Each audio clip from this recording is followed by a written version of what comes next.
देखते रहिए भारत 10 न्यूज।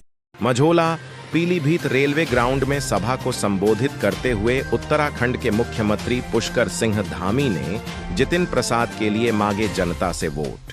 मझोला पीलीभीत के मेला ग्राउंड भारतीय जनता पार्टी के उम्मीदवार जितिन प्रसाद के पक्ष में जमकर बोले। उत्तराखंड के मुख्यमंत्री पुष्कर सिंह धामी ने विपक्षों पर जमकर निशाना साधा। उन्होंने जनता को बताया, जो भगवान श्री राम का जयकारा नहीं बोल सकता वह जनता का भला कैसे कर सकता है। इन लोगों ने अयोध्या में बने भगवान श्री राम का मंदिर के बुलावा को ठुकरा दिया। क्या उन लोगों को भारत की जनता कभी माफ करेगी? कभी माफ नहीं करेगी।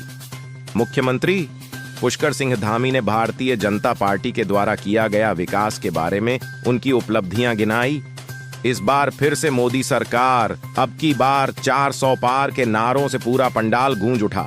उन्होंने जनता से संबोधित करते हुए कहा, कमल के फूल पर बटन दबाकर जितिन प्रसाद को भारी मतों से विजय बनाएं।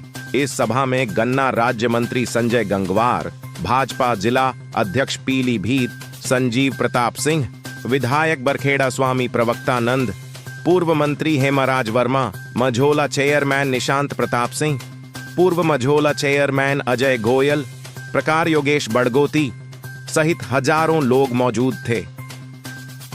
मझोला से टोनी वर्मा की रिपोर्ट। ये पीछे वाले क्या करेंगे? गर्मी में पंखे में बैठे रहेंगे क्या? 19 तारीख को कमल के फूल पे बटन दबेगा।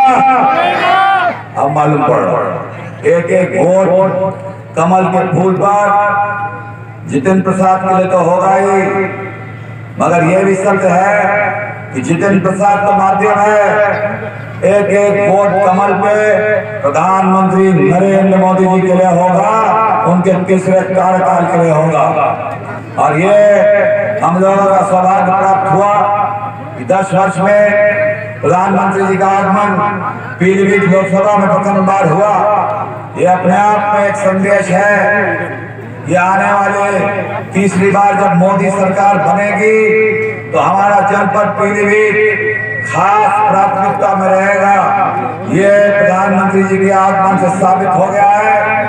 और प्रधानमंत्री जी ने कहा था, विकास के विचार अपने बात तो रखी थी कि पीलीभीत में क्या क्या कार्य संभावनाएं हैं और क्या क्या कार्य हुए हैं। पूरनपुर के धनारा घाट से लेके तमाम ऐसी सड़कें जो चौड़ी हुई हैं। क्यों चेयरमैन साहब, आपने पिछली बार मुझे बताया था कि हमारा खिलाड़ी है यहाँ पीलीभीत से मझोला वाली रोड बनी कि नहीं बनी? जो काम शुरू हो गया ना चेयरमैन साहब, उसकी एक भी ताली नहीं बचती है। क्यों? और जो काम नहीं हुआ उस पर पूरी चढ़ाई कर दो हमारे ऊपर। तो यही कहने आया हूँ, सिमरनजीत सिंह जो हॉकी प्लेयर है उसके यहाँ भी रोड कहा था और वो स्वीकृत हुई है। तो ये मोदी, योगी और धामी सरकार जो कहती है उसको पूरा करके देती है। हम उनमें से नहीं है जो खोखली बातें भाषण कर दे।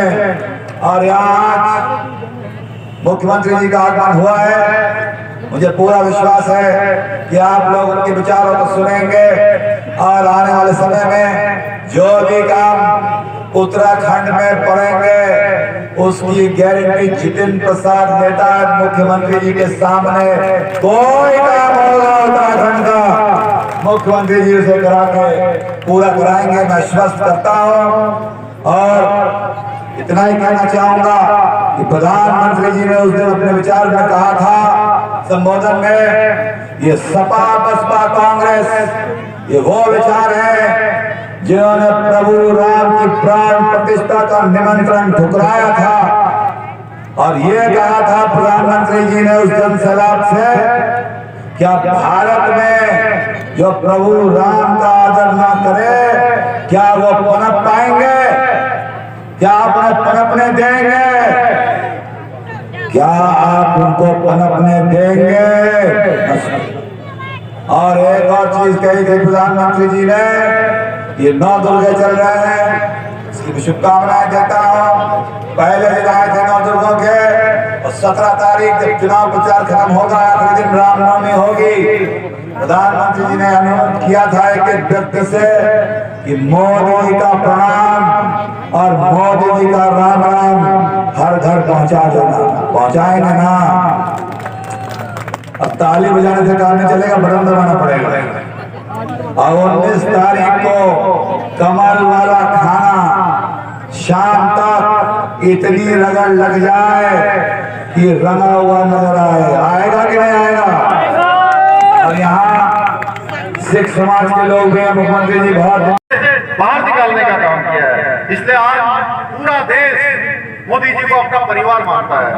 और जब सपा और कांग्रेस के पास इस चुनाव के बाद जिस दिन 4 तारीख को 4 जून को रिजल्ट आएगा, 19 तारीख को आप सब मतदान करेंगे, तो इनके पास केवल एक ही मुद्दा बचेगा कि ईवीएम का नाम ही रटने लगेंगे भाई, कि ईवीएम खराब हो गई है, ईवीएम ने धोखा दे दिया या ईवीएम में गलत हो गया। लेकिन ईवीएम से भी इनकी दाल नहीं गलेगी। तो ये लोग आजकल आप देख रहे होंगे, हर समय कहते हैं लोकतंत्र बचाओ, लोकतंत्र खतरे में है। अरे आने आने की बात, लोकतंत्र का गला घोटने का काम, लोकतंत्र की हत्या का काम किसने किया था? ये देश के अंदर 1975 में जब देश में आपातकाल लगाया था, वो लोग आज लोकतंत्र की दुहाई दे रहे हैं भाई। अभी मैं रक्षा मंत्री जी का एक इंटरव्यू सुन रहा था, उस इंटरव्यू में उनको आपातकाल में जेल डाला गया और जेल में जब उनकी माताश्री का देहांत हो गया, उसमें उनको शरीक होने तक की, उसमें सम्मिलित होने तक का, अंतिम संस्कार में जाने तक की भी अनुमति इन्होंने प्रदान नहीं करी। जेल से पैरोल भी नहीं दी गई भाइयों बहनों, वो अपनी मां को अंतिम विदाई भी नहीं दे पाए। मगर कांग्रेस भूल गई हो कि याद करते, इसे कहते हैं दानाशाही, इसे कहते हैं लोकतंत्र का गला घोटना। ऐसी बहुत सारी घटनाएं कांग्रेस ने भारत के